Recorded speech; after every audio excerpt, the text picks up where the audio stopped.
August 1943. The desert sand near Tunis burned hot enough to cook an egg. 24-year-old Gefreiter Franz Weber stood in a line with 300 other German soldiers, hands raised above his head, watching British troops move down the column with clipboards and canteens. For 2 years, Franz had believed what his officers told him. That capture meant torture, that the enemy would starve prisoners, that Allied soldiers enjoyed making Germans suffer before killing them slowly. Franz was a baker's son from a small village in Bavaria, where everyone knew everyone and trusted what they were told. He had no reason to doubt. The propaganda films showed Allied brutality. The officers repeated the warnings daily. Every German soldier knew what happened to prisoners of war. But now, standing in the surrender line, Franz noticed something impossible. The British soldiers were laughing, not cruel laughter, just normal conversation, the kind men have when they're tired and want the day to end. One soldier offered Franz water without being asked. Real water from a clean canteen, no tricks, no demands, just water handed over like it meant nothing. Next to Franz stood Obergefreiter Klaus Richter, 31 years old, a schoolteacher from Hamburg before the war. Klaus had fought at El Alamein, where German tanks burned under British guns. He had seen friends die in the sand. He had been told the British were monsters. Now, a British soldier was checking his wounds and making notes on a clipboard like a doctor doing rounds at a hospital. On Franz's other side stood 19-year-old Johann Fuchs, a farm boy from Austria who had been in Africa less than 6 months. Johann's hands shook as he held them up. His uniform hung loose because dysentery had stolen 20 pounds from his frame. He looked more like a skeleton than a soldier. Klaus leaned close and whispered to Franz, "This is a trick. They're fattening us up before something worse happens." Franz wanted to agree. Everything he knew said Klaus was right, but the British soldiers didn't look like they were planning something terrible. They looked bored. They looked like men doing paperwork they didn't enjoy but had to finish anyway. A British medical officer stopped in front of Johann. The officer saw the boy's hollow cheeks and the way his legs trembled. Without asking permission, the officer called over 2 soldiers who helped Johann sit down in the shade of a supply truck. They gave him water. They gave him what looked like medicine. One soldier even smiled and said something in English that Franz couldn't understand but sounded kind. "Why are they helping us?" Johann asked Franz later that day, when they sat together in a temporary holding area, surrounded by barbed wire, but also by shade tents and water barrels. "Don't trust it," Franz replied. But even as he spoke, he felt his certainty cracking like sun-baked mud. The enemy was supposed to be cruel. That's what every poster showed. That's what every speech promised. Germans were the superior race, fighting inferior enemies who hated them with inhuman rage. But these British soldiers with their clipboards and canteens didn't look like propaganda posters. They looked tired. They looked like Franz's older brother looked after working all day at the mill. 3 weeks passed in the temporary camp. Franz expected beatings, starvation. Instead, British doctors examined every prisoner, treated infections, and gave medicine. Johann received tablets for his dysentery and started gaining weight within days. One evening, a British guard named Thompson walked past Franz's section of the camp. Franz had learned a little English in school before the war. He asked Thompson a question about when they would be moved. Thompson answered clearly and slowly so Franz could understand. Then Thompson asked if the prisoners needed anything else. Franz stared at him. Guards weren't supposed to ask prisoners if they needed things. Guards were supposed to give orders and punishments. That night, Franz lay under stars and tried to make sense of what was happening. The enemy was kind. Nobody had been beaten. Nobody had been starved. Instead, prisoners were gaining weight on British rations. After 3 weeks, British officers announced that prisoners would board a ship for transport to Canada. Franz had heard of Canada, a huge cold country across the ocean, empty wilderness. Maybe that's where the cruelty would start. Maybe the British were saving the real torture for when prisoners arrived in some frozen wasteland where nobody would witness what happened. The ship was called HMS Duchess of York. Franz walked up the gangplank on September 10th, expecting chains and rats. Instead, he found converted troop quarters with bunk beds, blankets, and working toilets. The British weren't treating them like dangerous animals. They were treating them like an annoying logistics problem that needed proper paperwork and organization. During the 18-day Atlantic crossing, Franz watched and listened and tried to understand. The guards didn't carry whips, they carried more clipboards. When Italian prisoners started fighting with each other one afternoon, the British guards separated them without violence. They just moved the groups apart and wrote more notes on more forms. Klaus kept a mental journal. September 12th, Klaus whispered one night. Issued soap, toothbrush, razor, 2 sets of clothes. British guard named Thompson asked if we needed anything else. He smiled when I answered in English. Franz thought about his village in Bavaria. He thought about the propaganda films. He thought about everything he had been told since joining the Wehrmacht.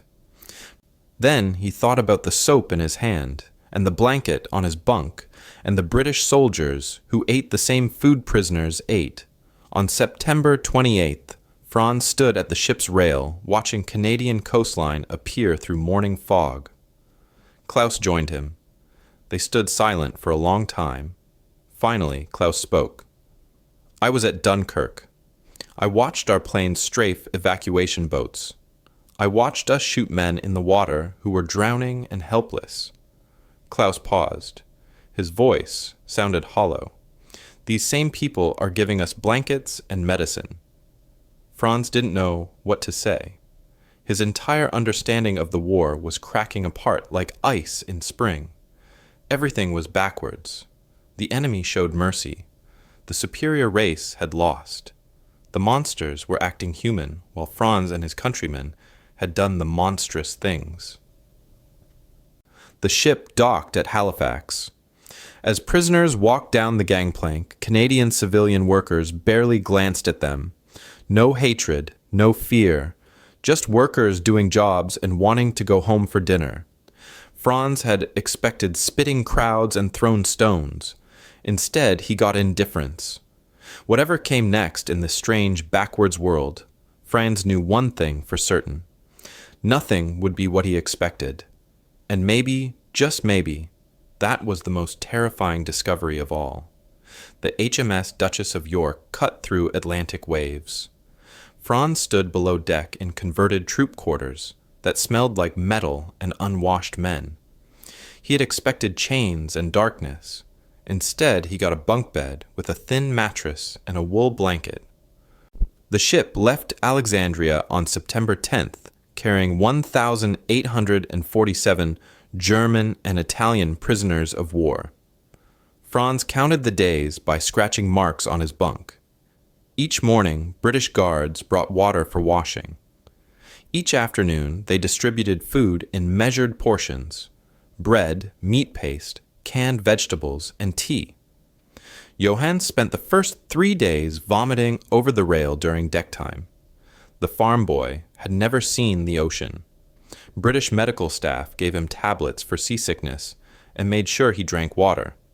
Franz watched this happen and felt his brain twist trying to make sense of it.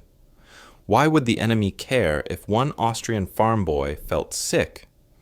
On day 5, Franz stood at the rail during their hour of deck time, watching dolphins race alongside the ship. Klaus joined him and pulled out a small stub of pencil a British guard had given him, along with 3 sheets of paper for writing letters home. But Klaus wasn't writing letters. He was writing observations. They eat the same food we do. Klaus said quietly, showing Franz his notes. I watched the guards during mealtime. Same bread, same meat paste, same vegetables. The officers get slightly better portions, but not much better. If this ship were German and we were transporting British prisoners, would we feed them from the same supplies as our own men? Franz knew the answer. German guards would eat real food while prisoners got scraps. That's what superior people did. They took the best for themselves and gave enemies whatever was left. But these British guards shared their rations with prisoners like it was the most normal thing in the world. Look at this, Johann said, joining them at the rail. He held up his hands. The medical officer gave me cream for the blisters. Real medicine cream in a little tin. He said to use it twice a day, and the blisters would heal faster. Johann's voice cracked. My own army doctors in Africa barely looked at us. They were too busy with officers, but this enemy doctor spent 10 minutes examining my hands and gave me medicine I can keep. The ship rolled over a large wave, and Franz grabbed the rail to steady himself. Salt spray hit his face, and for a moment he tasted the ocean. It tasted like tears. The enemy showed more care than friends. The captors showed more mercy than commanders. How was a soldier supposed to understand that? On day 9, an Italian prisoner named Antonio started a fight with another Italian over some insult about whose region of Italy was better. The two men swung fists and crashed into other prisoners, and within seconds 20 men were shouting and shoving. Franz expected guards to wade in with clubs. That's what German military police did when soldiers fought. Beat everyone involved until they stopped moving, and then beat them some more to make sure the lesson stuck. Instead, British guards simply formed a line and separated the groups. No clubs, no fists. Just bodies pushing between the fighters, like parents separating squabbling children. The guards moved Antonio to a different section of the ship. They moved his opponent to another section. They wrote notes on their eternal clipboards. Then it was over. No blood, no broken bones. Just paperwork and rearranging. Civilized, Klaus muttered, watching the guards walk away. They act civilized, even when we don't deserve it. Franz wanted to argue, but couldn't find words. The British guards looked more civilized than anyone Franz had served under in the Wehrmacht. They followed rules. They treated prisoners according to some written standard that apparently said even enemies deserved basic dignity. They didn't seem to hate Germans. They just seemed tired of war and ready for it to end so they could go home to families and normal lives. On day 14, a British guard named Thompson stopped by Franz's bunk during an inspection. Thompson was maybe 30 years old, with red hair and freckles and an accent that made his English sound musical. He saw Klaus writing in his small notebook. "What are you writing?" Thompson asked. Klaus tensed, expecting the notebook to be confiscated. "Observations," he said carefully in his decent English, "about the journey." Thompson nodded. "That's good. Keep your mind active. Boredom is the real enemy on a long voyage." He started to walk away, then turned back. "We'll reach Canada in 4 days. Halifax Harbor. From there, you'll take a train west to a camp in Alberta. It's cold there, colder than anything you've experienced in Africa. But the camp has heat. You'll be fine." He walked away, leaving Franz and Klaus staring at each other. "He told us where we're going," Johann said from the bunk above. "He told us what to expect." "Why would he do that?" "Because," Klaus said slowly, still watching Thompson's back disappear down the corridor, "he doesn't see us as dangerous enemies who need to be kept confused and frightened. He sees us as cargo that needs to arrive safely at the correct destination." Franz lay back on his bunk and stared at the metal ceiling. The ship creaked and groaned around him. Somewhere above, seabirds called, even though they were still days from land.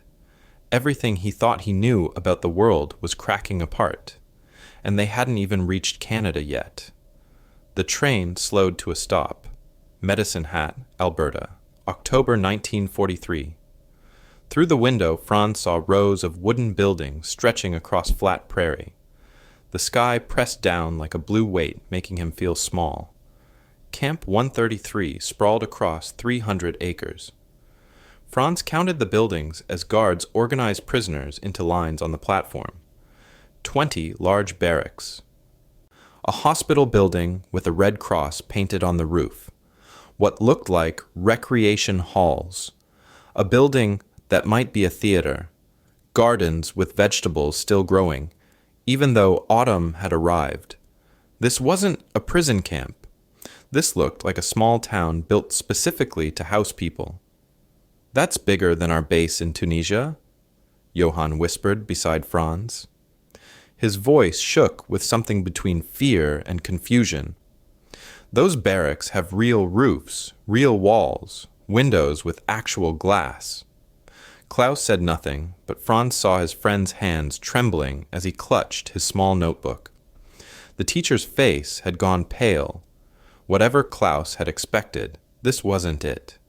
Canadian guards processed prisoners through intake stations. A sergeant with a clipboard called Franz forward. His uniform looked freshly pressed, his boots polished, like someone going to an office job. "Name?" the sergeant asked. "Gefreiter Franz Weber." The sergeant made a check mark on his list. "You'll be assigned to Barrack 7. You'll receive bedding, 2 sets of clothes, toiletries, and a prisoner identification card. Daily rations are 3,600 calories per person. Breakfast at 0700, lunch at 1200, dinner at 1800. You'll also receive 1 Red Cross parcel per week containing supplementary items." Franz stared at him. 3,600 calories? That's correct, per the Geneva Convention standards. His mind raced. That was more than German soldiers got in Africa, more than civilians got back home. "Any medical conditions?" the sergeant continued. Franz shook his head, still processing what he'd just heard. "Work assignments are voluntary," the sergeant continued. "If you choose to participate in labor programs, you'll be paid 20 cents per day in Canadian currency. The money goes into a camp account you can access at the canteen for purchasing additional items. Forced labor is prohibited under the Geneva Convention. Next prisoner, please." Franz stumbled away from the table in a daze. Johann caught his arm. "Did he say they'll pay us? Pay us money for working?" "That's what he said. But we're prisoners. Why would they pay prisoners?" Klaus joined them, his notebook already out and his pencil moving across the page. "Because apparently the Geneva Convention requires it. Because apparently there are rules for how you treat prisoners, and these people actually follow those rules. They were led to Barrack 7 by a Canadian guard who looked barely 20 years old. The guard opened the door and gestured inside without ceremony. 40 men per barracks. Pick any empty bunk. Bedding distribution is in 30 minutes. Dinner is at 6. Try to stay out of trouble." Franz stepped inside and stopped so suddenly Johann bumped into him. Wooden floors, finished walls, windows along both sides, a wood stove, electric lights hanging from the ceiling, electric lights in a prisoner barracks. The bunks were metal frames with thin mattresses that looked worn but clean. Each bunk had space underneath for storing personal items. Shelves along the walls held books and papers and letters. This barracks housed human beings, not animals in cages. Franz climbed onto an empty lower bunk, trying to breathe. Where were the beatings? Where was the starvation? Everything contradicted what he'd been taught. Johann sat on the bunk across from Franz. The farm boy's eyes were wet. "I thought we'd be sleeping in mud. I thought they'd make us freeze and starve. I thought—" His voice broke. "Why are they treating us like this?" That night, Franz lay on his actual mattress under 2 wool blankets that smelled like soap and stared at the ceiling. Through the window, he could see stars and the dark shapes of guard towers. But he could also see the soccer field, the theater building, the gardens where vegetables grew in neat rows. Outside their barracks door, electric lights illuminated paths between buildings. Somewhere nearby, he heard men singing German songs. Prisoners were allowed to sing. Klaus's voice came from the bunk below. "Something is very wrong here." "What do you mean?" Franz asked. "This level of care, this infrastructure, the food, the facilities, the rules they follow. This takes resources, right? This takes planning and money and effort." Klaus paused. "You don't spend this much on prisoners unless you can afford it. Unless you have so much abundance that feeding enemies 3,600 calories per day doesn't even strain your system." Franz understood what Klaus wasn't saying. Germany had told them they were fighting nations on the edge of collapse. Weak economies barely surviving. People starving while Germany grew stronger. But this camp proved those words were lies. Canada wasn't weak. Canada wasn't collapsing. Canada had enough wealth to build 300 acres of facilities for housing enemy prisoners in comfort. The next morning at breakfast, Franz received porridge with real milk, fried bread with jam, and real coffee. He ate slowly, trying to understand how this was possible. Around him sat 400 German prisoners eating the same meal, 400 enemies being fed better than their own families back home. A Canadian officer stood at the front of the dining hall and waited for quiet. When the room settled, he spoke in clear English that Klaus translated in whispers for those who didn't understand. "Gentlemen, you are protected by the Geneva Convention. You will be treated according to international standards for prisoners of war. You are entitled to adequate food, shelter, medical care, and recreation. You will not be tortured. You will not be executed. You will be held here until the war ends, then repatriated to your home country. If you have questions about your rights, ask any officer. If you have complaints about treatment, there is a formal process for filing grievances. We expect you to follow camp rules. In return, we will follow the rules that govern your care." Franz looked around the room at faces showing the same confusion he felt. The officer spoke about rights, about protections, about rules that worked both ways. This was the language of civilization. This was how people treated each other when they remembered that enemies were still human beings. But Franz had been taught that only Germans understood civilization. Only Germans had culture worth protecting. Everyone else was lesser. Everyone else deserved whatever Germany chose to give them. Sitting in that dining hall with a full stomach and electric lights overhead, and a Canadian officer explaining prisoner rights, Franz felt the first crack become a canyon. Everything he believed was built on lies, and he hadn't even been here one full day yet. November 1943, Franz raised his hand during the morning assembly when guards asked for volunteers for the farm labor program. The alternative was sitting in camp with nothing to do except think, and thinking had become dangerous. Every thought led to questions. Every question led to answers Franz wasn't ready to face. Better to work. Better to stay busy. Besides, 20 cents a day seemed impossible. That would be $6 a month, more money than he had ever held in his entire life. 10 prisoners were assigned to a farm owned by George Patterson, whose son was fighting in Italy.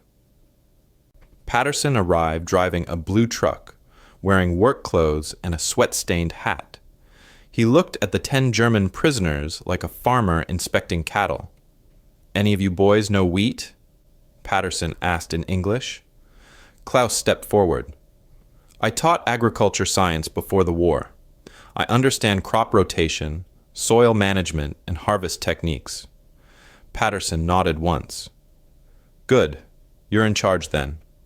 Rest of you do what he says." He gestured to the truck. Climb in back. It's 30 kilometers to my place. I got coffee in a thermos if you want some." That was it. No armed guards, no chains, no weapons pointed at their backs. Just Patterson and his truck and a thermos of coffee offered like they were hired hands instead of enemy soldiers. Franz climbed into the truck bed. It smelled like hay and engine oil. As Patterson drove, Franz watched fields stretch to the horizon, farmhouses with electric lights, barns bigger than his village church.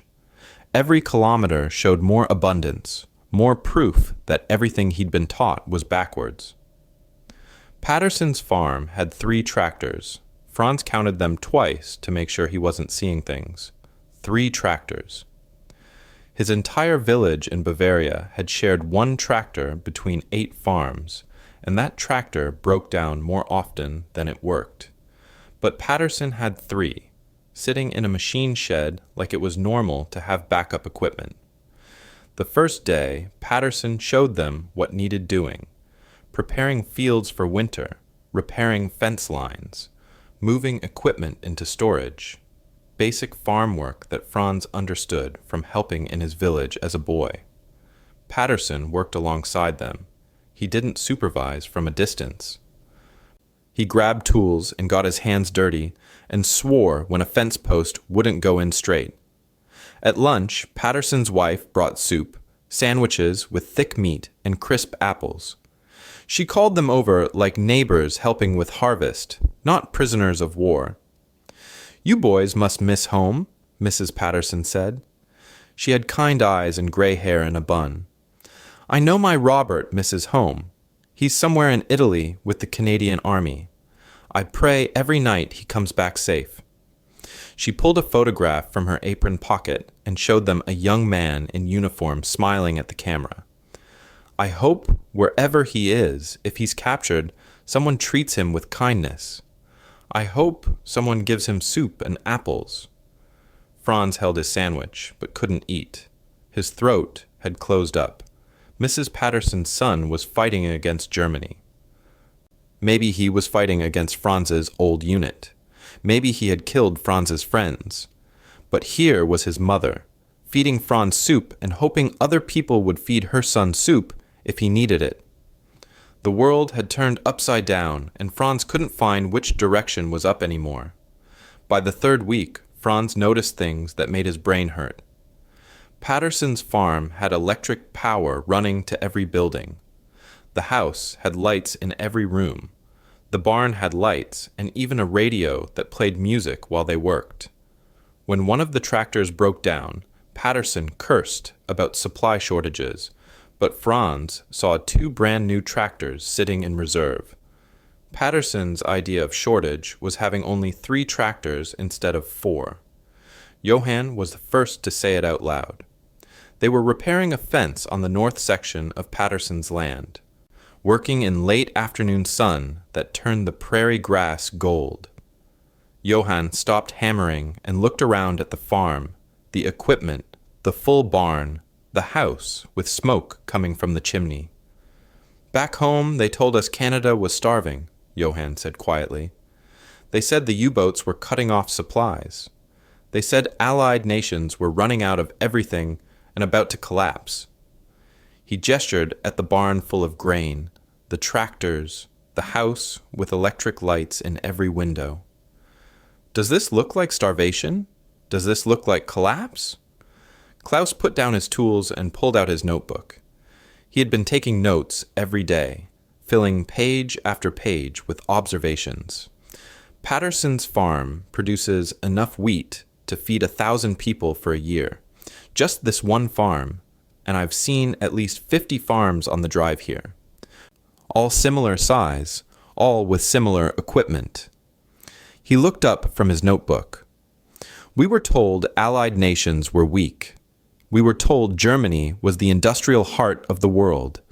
But Germany never had abundance like this, not even before the war." Franz hammered another nail into the fence post and tried not to think about his mother's last letter. She had written about food rations being cut again, about her neighbor who collapsed from hunger in the street. about the constant fear of bombs and the way everyone looked thin and gray. Meanwhile, Franz was eating 3,600 calories a day, plus farm lunches with meat sandwiches and apples. His mother was starving while he gained weight as a prisoner of war. Back at camp, Franz discovered more signs of Canadian abundance. A library with 15,000 books, uncensored except for military intelligence. A theater producing plays twice monthly with professional staging. Mail arrived every 2 weeks. Franz's mother wrote that cities were being bombed. Food was scarce. Everyone was exhausted. But propaganda assured them Germany was winning. He held that letter and looked around the barracks with its electric lights and warm stove and well-fed men. If Germany was winning, why were prisoners eating better than civilians? Canadian volunteers came to camp twice a week offering English classes. Franz attended every session. The teacher was a retired school teacher named Miss Henderson, who spoke slowly and corrected pronunciation with gentle patience. She never mentioned the war. She never showed hate or anger. She just taught English grammar, like she was preparing students for normal lives after this strange time ended. Klaus became fluent in 6 months. His teacher's brain absorbed vocabulary and grammar rules like sand absorbing water. By February, Klaus was reading Canadian newspapers that guards left in the recreation hall. He started translating articles for other prisoners during evening gatherings. One cold February night, Klaus stood in the common area reading from a newspaper article about resource allocation.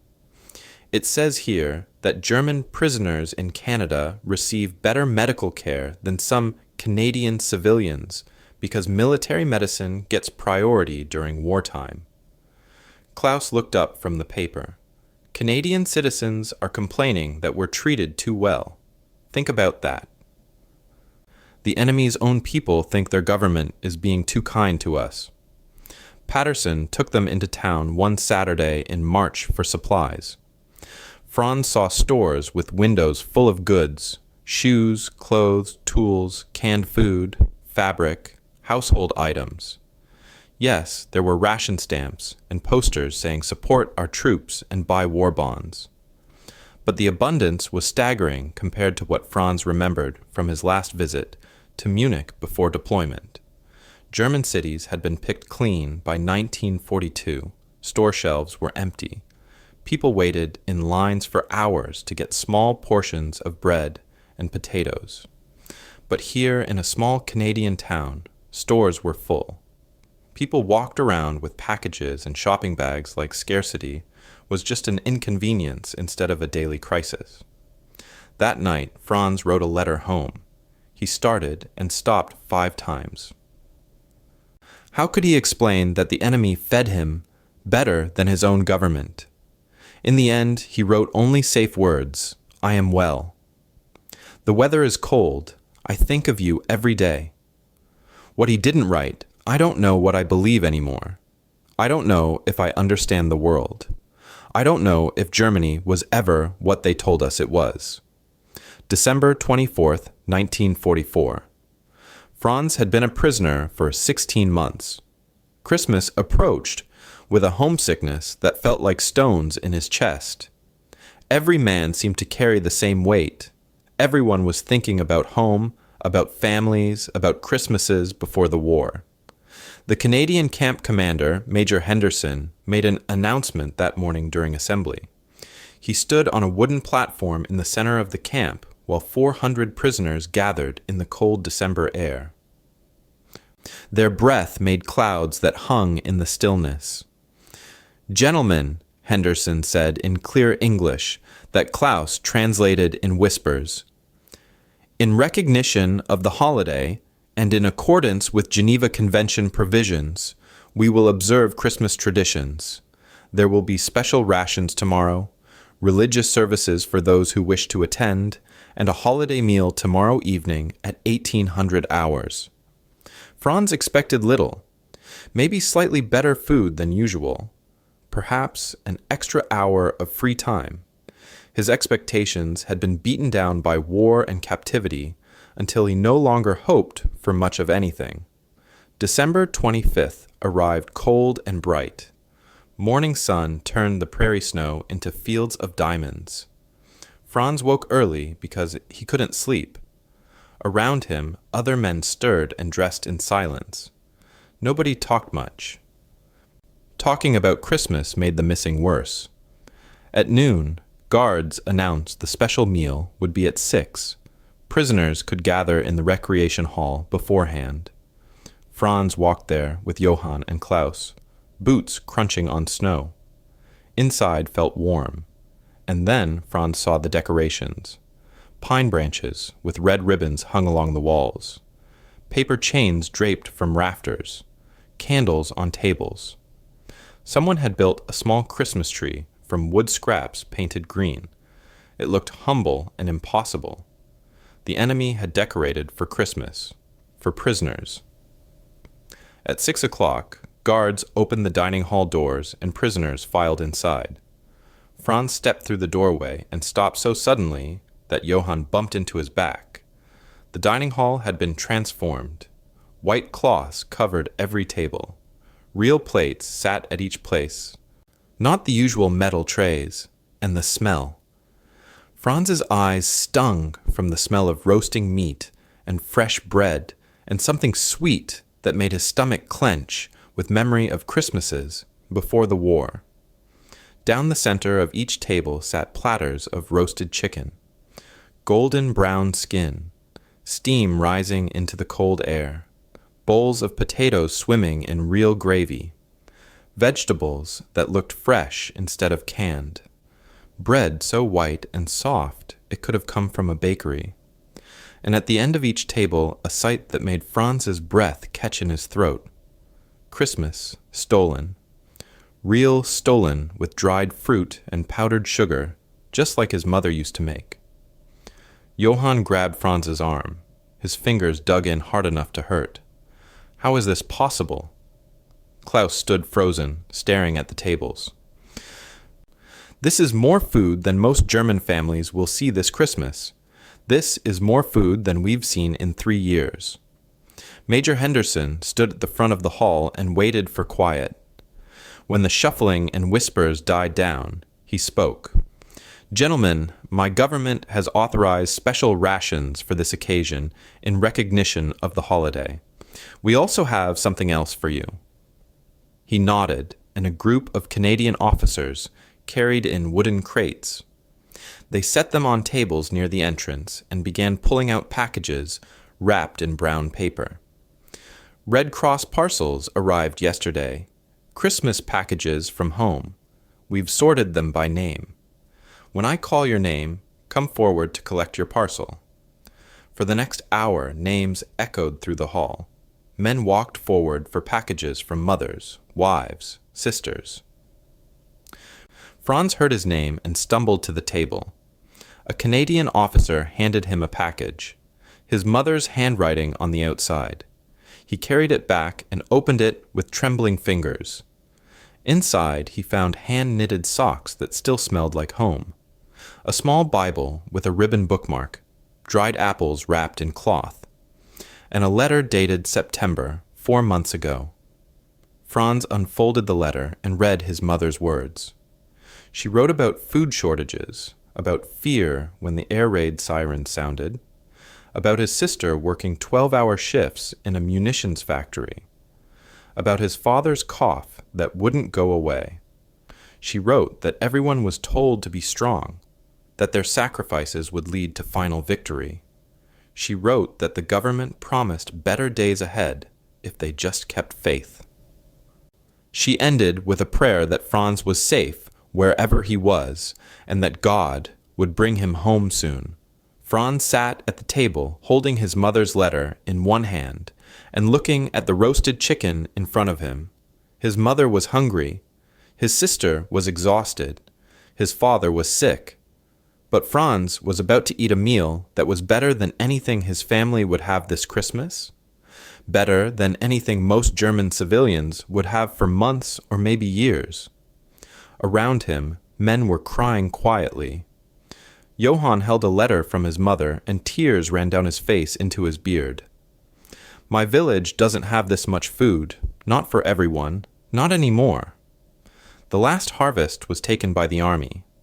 People are eating turnips and potato peels, but we're here eating chicken and real bread. Klaus stared at his plate. His hands were flat on the table, like he was trying to hold himself steady. We were told the Allies were barbaric, that they were inhuman monsters who would torture us, that they hated Germans with a rage beyond reason. He looked up and met Franz's eyes. This isn't hatred. I don't know what this is, but it isn't hatred. Major Henderson said a short blessing before the meal. He thanked God for peace that would someday come. He asked for safety for all soldiers on all sides. He spoke about hope even in dark times. Then he told them to eat. Franz picked up his fork but couldn't move. Around him, 400 German prisoners were eating a Christmas feast while their families back home went hungry. The wrongness of it pressed down on Franz like a physical weight. This should have been his family's food. This abundance should have been going to German citizens, not German prisoners. But Germany had started a war and lost, and now the enemy was feeding Franz better than his own government fed his mother. After the meal, Canadian guards distributed cigarettes and allowed prisoners to gather in the recreation hall. Someone had brought a record player. German Christmas carols played from scratchy records. Silent Night, O Tannenbaum. Songs Franz had known since childhood. Men sang with rough voices made harsh by emotion. The music filled the hall and spilled out into the winter darkness. Franz stood outside smoking a cigarette Patterson had given him weeks ago that he had saved for a special occasion. Above him, the northern lights danced across the sky, green and blue ribbons of light twisting and flowing like something alive. He had never seen anything like it before coming to Canada. The aurora borealis, magic in the darkness. A guard approached, young, maybe 22, with a face that looked like it had never needed a razor. The guard stopped beside Franz and looked up at the lights. Beautiful, isn't it? The guard said. My grandfather used to say they were spirits dancing, the souls of good people who died and went to a better place. Franz nodded, not trusting his voice. The guard pulled out his own cigarettes and lit one. They stood together in silence, watching the lights dance. Finally, the guard spoke again. My brother's a prisoner, in Germany, near Munich somewhere. They won't tell us exactly where. Franz felt his chest tighten. I'm sorry. Yeah. The guard took a long drag on his cigarette. I hope he's having a Christmas like this. I hope whoever's guarding him remembers he's somebody's brother, that he's a person with a family waiting for him.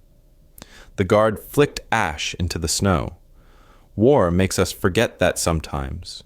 Makes us forget the enemy is just people who happen to be born somewhere else. He walked away, his boots crunching on snow, leaving Franz standing alone under the dancing lights. That was the moment. Not the food, not the decorations, not even the package from home. It was that guard's simple statement. The enemy is just people who happen to be born somewhere else. Franz had spent 2 years believing that Germans were superior, that other nations were lesser, that showing mercy to enemies was weakness and cruelty was strength. He had believed this because everyone around him believed it, because the government said it, because the propaganda repeated it until it sounded like truth. But if the enemy was inferior, why were they treating him like this? If they were weak, why did they have so much abundance? If they were barbaric, why were they following rules about prisoner treatment while Germany had ignored those same rules? Franz finished his cigarette and went back inside. In the recreation hall, Klaus was teaching Christmas carols to younger prisoners. They stumbled over English words and laughed at their mistakes. The laughter sounded strange and good. Franz couldn't remember the last time he had heard men laugh with genuine joy instead of bitter humor. That night, Franz tried to write a letter home. He filled 3 pages and tore them all up. How could he tell his mother what he had experienced? How could he describe a Christmas feast while she was hungry? How could he explain that everything they had been told was lies without making her sacrifices meaningless? In the end, he wrote only simple words. I am well. The food is adequate. I pray for peace and your safety. I think about home every day. What he didn't write filled volumes. What he couldn't say pressed against his chest until he thought he might break from the weight of unsaid truth. Hey, pause here. If you've made it this far into the video, you're exactly the kind of person I make these for. Thank you for being here. If you're not subscribed yet, I'd be honored to have you. We're building something special, a place where Canadian sacrifice is remembered. Subscribe and be part of it.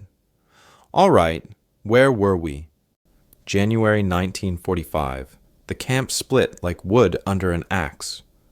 On one side stood the true believers who kept Hitler's portrait hidden and held secret meetings. They attacked anyone who questioned their loyalty. About 30% of prisoners, though the number shrank each week. On the other side stood what the true believers called collaborators.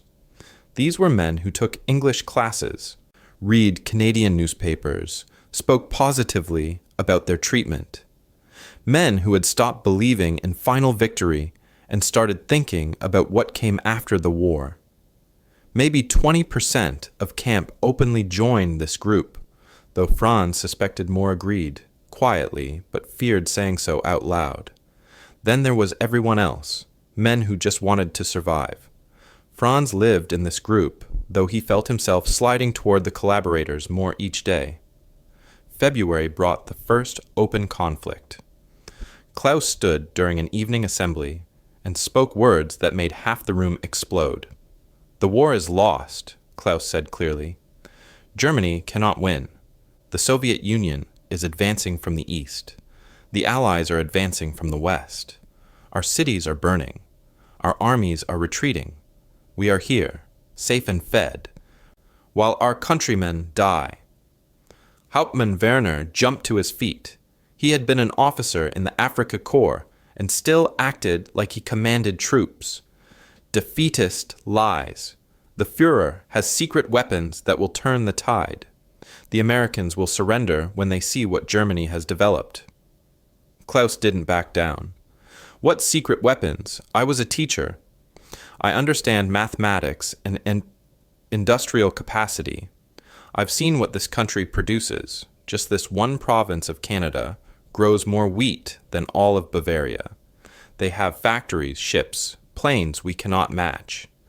If Canada, with 11 million people, can do this, what can America do with 150 million?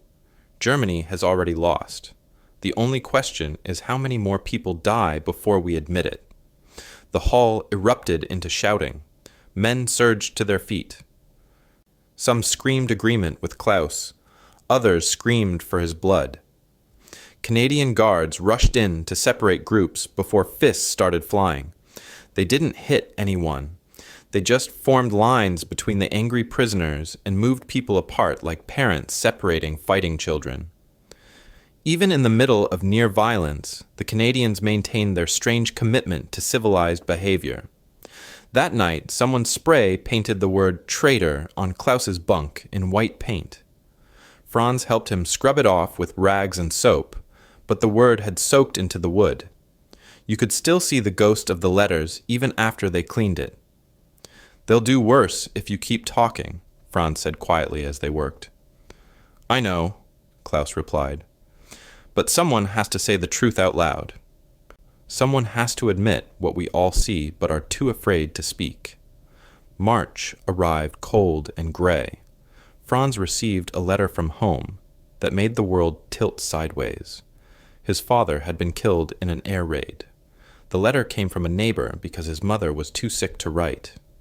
The neighbor said his father had been going to the market when the bombs fell. He died instantly, along with 43 other people.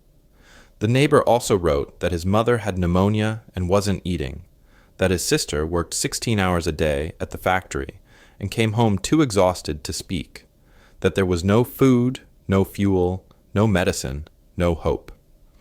Franz read the letter 3 times, sitting on his bunk in the empty barracks during work hours. Then he walked to the fence and stared at Prairie stretching to the horizon. The flat, empty land made him feel like he stood at the edge of the world. Behind him, warm buildings. In front, endless nothing that felt more honest than the abundance at his back. Johann found him there an hour later. Bad news? Franz handed him the letter without speaking. Johann read it slowly, his lips moving with the words. When he finished, he folded it carefully and gave it back. I got similar news last month. My village was in the path of the Soviet advance. I don't know if my family is alive. The Red Cross is trying to find information, but everything is chaos. They stood together at the fence, 2 prisoners who had survived, while their homes burned and their families died. The wind cut through their coats. The sky pressed down gray and heavy with snow that wouldn't fall. I keep thinking about that Christmas meal, Franz said after a long silence, about how we ate better than our families, about that guard who hoped his brother was being treated well. He turned to Johann. We were told captivity would be hell, but hell is back home. Hell is what we did to the world.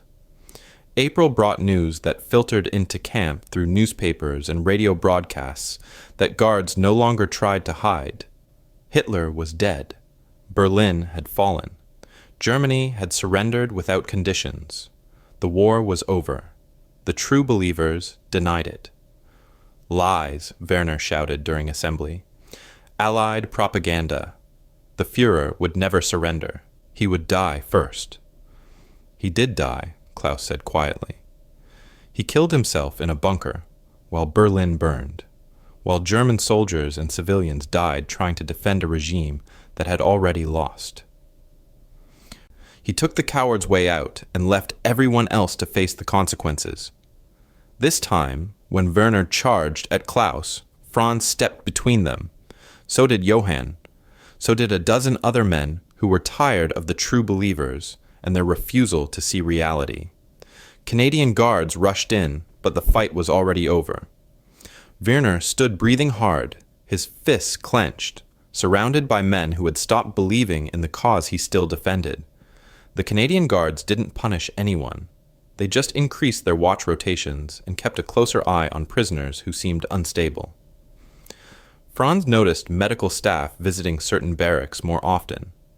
Later, he learned they were checking for men who might try to kill themselves. 3 prisoners had attempted. All 3 were stopped and placed under observation until the crisis passed. Franz started keeping a diary. Writing helped organize his spinning thoughts. On May 8th, he wrote, "The war is over. We lost. I feel nothing." Klaus says we should feel liberated from lies. But liberation feels like falling. What do we return to? June brought voluntary educational programs to prepare prisoners for return home. Canadian instructors offered courses on what to expect in occupied Germany, classes on democracy, reconstruction, how to live in a divided nation. Franz attended every session, even though some prisoners refused, saying they wouldn't learn anything from the enemy. The instructor was a professor named Dr. Morrison from a university in Calgary. He was maybe 50 with gray hair and glasses that caught the light when he moved his head. He didn't talk down to prisoners or act superior. He just presented information like a teacher sharing knowledge with students. Germany will be divided into zones, Dr. Morrison explained one afternoon, occupied by American, British, French, and Soviet forces. There will be hunger, yes, shortages, rubble everywhere. But there will also be opportunity, the opportunity to rebuild without the poison that led to this war. Some of you will be needed for that reconstruction. You'll have choices to make about what kind of Germany you want to build. A prisoner in the back row interrupted. Why should we believe anything you say? You're the enemy. You won. Dr. Morrison nodded, like this was a reasonable question. Fair point. You shouldn't believe me blindly. You should think critically about everything, including what I'm telling you. That's something you weren't allowed to do under your previous government. I'm offering information. What you do with that information is your choice. That's what freedom means. Franz stayed after class. Dr. Morrison, may I ask a question? Of course. Why did you treat us so well? We would have... Franz's voice caught. If the situation were reversed, if you were our prisoners, we would not have done this for you. Dr. Morrison met his eyes. His gaze was steady and sad. Yes, you wouldn't have. That's precisely why we did. Because we're not you. Because the moment we become like our enemies, we've lost everything worth fighting for. Treating prisoners with dignity isn't weakness. It's proof that our cause was just. That we were fighting for something real instead of just against something we hated. Franz carried those words back to his barracks and wrote them in his diary. He read them over and over, trying to understand how a nation could be strong enough to show mercy, how following rules could be more powerful than breaking them, how treating enemies well could be a form of victory instead of defeat. September brought repatriation schedules, lists of names, dates for departure, arrangements for transport back to Europe. Most prisoners were eager to go despite knowing what waited for them. Home was still home, even if home was now rubble and occupation, but not everyone wanted to leave. Klaus approached Franz one evening as they sat outside watching the sun set over prairie grass that moved like waves in the wind. I'm requesting to stay, Klaus said quietly. Stay? In Canada? Germany's finished. I'm a teacher. What will I teach in ruins? Here I could work, start over, build something. The Canadians have programs for selected prisoners to apply for immigration. I'm going to apply. You'd abandon Germany? Klaus turned to look at Franz. His eyes were hard. Germany abandoned me when it chose Hitler, when it chose war and genocide and madness. I'm not abandoning my country. My country abandoned itself. I'm choosing to survive and maybe, if I'm lucky, to build a life that means something. Johann made his choice too. I'm going home, he told Franz a few days later. I have to know if my family survived. I have to see for myself what's left. He paused. But, Franz, if they didn't survive, if there's nothing there, I might come back. Is that treason? I don't know what treason means anymore, Franz admitted. I don't know what loyalty means, or duty, or honor. All the words we use to know the meaning of have changed. By winter, Franz had made his decision. He would return to Germany. He would help rebuild. He would try to make something good from the ashes. But he knew the man returning was not the same man who had been captured. That man had died somewhere between the Christmas feast and the letters from home. That man had believed in things that turned out to be lies. The new man believed in very little except that showing mercy was stronger than showing cruelty, and that sometimes you had to admit you were wrong, even when admitting it hurt worse than dying. December 1945. Franz stood in the north barn at Patterson's farm watching snow fall through roof gaps. This was his last work detail before repatriation. In January, he would board a ship back to Germany, back to whatever remained. The thought sat in his stomach like a stone. George Patterson had driven into town for supplies, saying he'd return in 2 hours. Franz watched him leave and noticed something that made his heart beat faster. Patterson had left the keys in the ignition. The truck sat there with keys dangling, no guards anywhere. Klaus stopped hammering. He left the keys. Franz walked over and touched the cold door handle. Through the window, he could see the keys swaying in the wind. "We could take it," Franz said quietly. "Drive to Calgary. The city is big enough to disappear in. Thousands of European immigrants there already. We could blend in." "And then what?" Klaus asked, but his voice held interest instead of rejection. "And then stay. Make a life here, apply for immigration properly once things settle, or just vanish and try to survive on our own." Franz looked out at the prairie stretching endlessly under gray sky. "There's nothing waiting for me in Germany except ruins and hungry people and questions I don't want to answer." Klaus stood beside him at the truck. They both stared at those keys like they were looking at a door to a different future. Finally, Klaus spoke. "I'm not going back, Franz. I've decided. I'm staying in Canada, but I'm going to do it the right way. Apply through proper channels. The Canadians have programs for prisoners who want to immigrate. I'll use those. What if they say no? Then I'll find another way." Klaus turned to face Franz. "But you should go back. You need to know what's there. Who's left?" "Your mother is waiting." Franz thought about his mother's last letter, about her hoping he would come home, about her believing Germany would somehow win despite everything. He closed his eyes and saw her face. Then he opened them and saw the keys. "You're right. I have to know." They shook hands, these two men who had survived North Africa and captivity together. Klaus's grip was firm, his eyes were clear. "If you change your mind," Klaus said, "there are ways. People disappear during repatriation transfers. Records get lost. Nobody keeps perfect track during chaos. If you decide you can't stay in Germany, you can find a way back here." Franz filed that information away in the part of his brain that was already planning things he didn't want to think about yet. January 1946. Franz stood in a processing line at the camp waiting for his name to be called for departure. Group 7, February 15th. Around him, other prisoners gathered belonging, said goodbyes, tried to prepare mentally for what waited across the ocean. Some men looked eager, others looked terrified. Most looked empty, like they had used up all their emotions and had nothing left. Johann was in Group 2. He left on a cold morning when frost covered everything.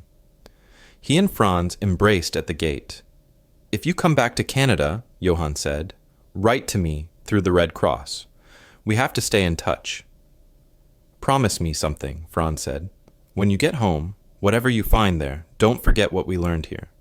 Don't forget that enemies can be kind, that following rules isn't weakness, that maybe we were wrong about everything.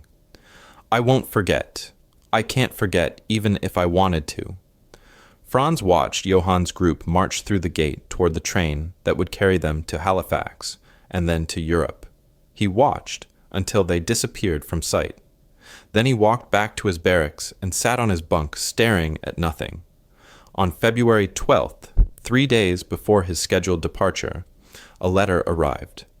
Franz knew from the handwriting it wasn't from his mother. He opened it with shaking hands. A neighbor had written it. His mother had died in January. Pneumonia, malnutrition. She had survived the war, but couldn't survive the peace. The neighbor wrote that his mother had held on as long as she could, that she talked about Franz constantly, that she showed everyone his letters and believed until the end that he would come home. Franz read the letter 3 times. Then he walked to the fence and stood there for 2 hours while the sun moved across the sky and shadows grew long. When he finally returned to the barracks, he found George Patterson waiting. "I heard," Patterson said simply. "I'm sorry, son. She died waiting for me. She died knowing you survived. That matters." Franz wanted to argue, but didn't have the energy. Patterson handed him a piece of paper, an address in Calgary. "My brother runs a restaurant there. After you're repatriated, If you ever want to come back, write to him. He's helped other fellows get settled. Good men who just needed a chance to start over. Franz stared at the paper. Why would you help me? Because I met you. Because you work hard and don't complain and treat people decent. Because my son came home last month and told me a German farmer helped him escape from a POW camp near Munich. That farmer probably saved his life. Patterson's voice was rough. People are people, Franz. The war's over. Time to remember that. February 15th arrived. The train pulled away from Medicine Hat, carrying Franz and 200 other prisoners east toward Halifax. Franz sat at a window, watching the camp disappear behind them, the barracks where he had learned English, the fields where he had worked, the fence he had spent hours staring through while his understanding of the world cracked apart and reformed into something new. In his pocket, he carried 3 pieces of paper. The address Patterson had given him, Klaus's forwarding address in Calgary. A letter from Johann to be delivered to the Red Cross in Hamburg, and a decision that was forming like ice on water, slow, inevitable, changing liquid into solid, March 1946. The ship docked in Hamburg. Franz walked down the gangplank into ruins, rubble, buildings reduced to shells, hollow-eyed people scavenging through debris. British occupation soldiers processed returning prisoners efficiently, catalogued everyone, assigned papers, and released them into the wasteland. Franz walked through Hamburg in a daze. The city was a corpse. Everything he remembered was gone, destroyed, burned, collapsed into piles of broken stone and twisted metal. Children with swollen bellies dug through trash looking for anything edible. Women traded jewelry for bread. Old men sat on rubble staring at nothing because there was nothing left to see. He made his way south to Bavaria over 3 weeks, hitchhiking, walking, sometimes riding illegal transport trains that people used to move between zones. The countryside looked better than the cities, but still showed scars. Burned fields, abandoned equipment, bridges destroyed and rivers running wild because nobody had resources to rebuild. His village was gone. Not damaged, gone. A bomb crater where the church had stood, 20 houses reduced to foundations and scattered bricks. The neighbor who had written about his mother still lived there in a shelter made from sheets of metal and salvaged wood. She showed Franz where his mother was buried, the churchyard, a mound of earth with a cross made from burned beams. No headstone, no proper marker, just dirt and a cross and stones arranged in a rectangle. Franz stood at his mother's grave until dark. He tried to pray, but didn't know what to say or who to say it to. In the end, he just stood there while the sun set and the air grew cold, and somewhere in the distance, a dog barked at nothing. He spent 6 weeks trying to rebuild a life in the ruins. He found work with occupation forces, clearing rubble for minimal pay. He contacted officials about claiming his family's property, but the paperwork was chaos and nobody knew who owned what anymore. Everywhere he looked, he saw suspicion, hunger, resentment. Former Nazis pretending they had always opposed Hitler. People fighting over scraps. Foreign soldiers occupying German soil. And he couldn't stop thinking about Canada, about Patterson's farm and the horizon, about Christmas dinner and the guards' humanity, about Klaus's choice. In May, Franz made his decision. He wrote to Patterson's brother in Calgary. He sold what remained of his family's property. He applied through official channels for Canadian immigration and was denied. Former enemy combatants not eligible at this time. So Franz took Klaus's advice.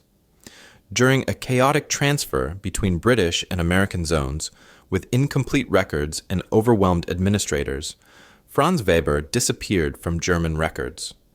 In August, using forged papers and borrowed money, he boarded a ship to Canada as Franz Weber, a displaced Austrian farmer seeking agricultural work. He arrived in Halifax in September. The immigration officer stamped his documents.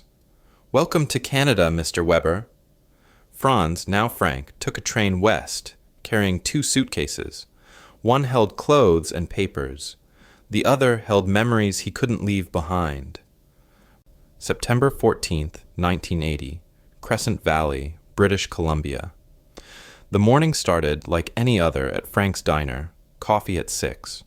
Breakfast rush at 7 with usual customers in usual spots. Old Tom, who ordered 2 eggs and bacon. The Miller family. Sarah, the nurse, finishing her night shift. Frank worked the grill with automatic movements perfected over 35 years. Linda, the waitress, called out orders in her loud voice that carried over the breakfast noise. The radio played CBC News. Everything was normal and comfortable and safe. Then 2 Royal Canadian Mounted Police officers walked through the door. Sergeant Morrison and Constable Chen. Frank knew them both. They came in for coffee sometimes, good men who kept the town peaceful and didn't cause trouble. "Morning, Frank," Morrison said. His voice sounded official instead of friendly. "Got a minute?" "Of course. Coffee?" Frank reached for cups, but Morrison shook his head. "We need to ask you something. Can we speak privately?" Frank's heart kicked hard, but he kept his face calm. "Sure. Back office." In the small office that smelled like coffee and old paper, Morrison laid an envelope on the desk. "We've been processing old immigration records, digitizing files from the post-war period, modernizing the system. Your name came up with some problems." Frank sat down slowly. His hands were steady. His voice was steady. Inside, everything was falling apart. "What kind of problems?" "Your fingerprints in our employment database don't match your immigration papers from 1946. They match a German prisoner of war named Franz Weber, who was supposedly repatriated in early 1946. Morrison looked at him with eyes that were kind, but also cop eyes that saw everything. "Want to tell me about that?" The room was very quiet. Frank could hear the diner sounds through the wall. Linda laughing at something a customer said. The sizzle of bacon on the grill. Normal life continuing while Frank's carefully built world cracked open. "I'm not going to arrest you," Morrison continued. "The war's been over for 35 years. The statute of limitations on illegal immigration has passed. But we need to know who you really are. We need the truth for our records." Frank looked at his hands, the hands that had carried a rifle in North Africa, the hands that had worked Patterson's farm, the hands that had cooked 10,000 breakfasts in this diner. "My name is Franz Weber," he said finally. "I was captured in Tanaja in August 1943, held at Camp 133 in Medicine Hat until early 1946. I was repatriated to Germany, found nothing there. Came back here using false papers in September 1946. "Why?" Frank met Morrison's eyes. "Because this country treated me better as an enemy than my own country treated me as a citizen." The story hit newspapers within days. Headlines screamed, "Nazi POW found running restaurant." Reporters called. Some stories were angry, some curious, most confused because Frank's story didn't fit simple narratives. He wasn't a war criminal hiding from justice. He was just a man who had chosen a different home. The RCMP investigation uncovered everything: his service, capture, return, and illegal re-entry. But they also uncovered testimonials. George Patterson, now 95 and living in a Calgary nursing home, dictated a statement that the RCMP read to Frank over the phone. "Franz Weber worked for me from 1943 to 1945. Best farmhand I ever had. Honest, hard-working, never complained. When my son came home and told me a German farmer had helped him escape from a POW camp, I thought of Franz. Good people are good people, no matter which side they fought on." Letters poured in from across Canada. Dr. Morrison, who taught the repatriation classes. dozens of Crescent Valley residents describing 35 years of small kindnesses. Frank gave my son his first job. Frank sponsored refugee families. Frank hired indigenous workers without discrimination. Frank volunteered at the food bank every Christmas, on and on. Testimonials from people who knew Frank as a neighbor and friend, not as a former enemy soldier. The immigration minister faced questions in Parliament. Would the government deport this man? The minister stood in the House of Commons and said words that were quoted in every newspaper. Legally, we could deport him. Practically, it would serve no purpose. He's been a model citizen for 35 years. He's 61 years old. He has no criminal record. He's contributed to his community in meaningful ways. What would deportation accomplish except cruelty? December 1980, Frank received official Canadian citizenship through a special ministerial order. His illegal entry was pardoned. The ceremony was held at the diner, his real home for 35 years. Frank stood before a citizenship judge while his customers filled every seat. Tom brought his grandchildren. Sarah brought her husband. The Miller kids sat in front. Linda cried into a tissue. Mr. Weber, the judge said, you took an irregular path to Canadian citizenship. But having reviewed your case, I believe you embody what we hope citizenship means. Contribution to community, respect for law and neighbor, commitment to Canadian values. I'm honored to grant you citizenship today. I have a question, Frank said. Yes? Am I Frank or Franz? Legally, I mean. The judge smiled. You're Franz Weber, Canadian citizen, but you can go by Frank if you prefer. Many Canadians use different names than what appears on their birth certificates. The choice is yours. Then I'm Frank. Franz died in a bomb crater in Bavaria in 1946. Frank is who I became here. March 1981. A letter arrived from Munich. Klaus Richter had seen the news coverage. He was 69 now, living in Calgary, owning a hardware store. He had a wife, 3 children, 7 grandchildren, all Canadian. He wrote that he had never regretted his choice to stay, that he had always wondered if Franz made it back and what he found and whether he survived the rubble. Now he knew. They met for coffee in Calgary in April. 2 old men who had once been young prisoners. They sat in a cafe, drinking coffee that was better than anything they had tasted in Camp 133, but not as meaningful. Memory made that camp coffee taste better than it actually was. Do you remember Christmas 1944? Klaus asked. Every detail. That's when I knew I couldn't go back. When I realized everything we'd been told was inverted. The enemy were the civilized ones. We were the barbarians. We were soldiers, Frank said, following orders. Does that excuse it? No, but it explains it. And we can't change the past, Klaus. We can only live the future differently than we lived the past. They tried to find Johann Fuchs, but the trail went cold. Letters to his last known address in Austria went unanswered. Frank hired a researcher who found records showing Johann had returned to his village in 1946, found his family dead, worked reconstruction for 5 years, then disappeared from records in 1951. The researcher found one more thing, an entry record at Canadian immigration in 1952. Someone named Johannes Fuchs had entered as a displaced Austrian farmer. But the trail ended there. Frank liked to imagine Johann was somewhere in Canada, running a farm and living quietly. Maybe he had seen the news coverage and chosen not to reach out.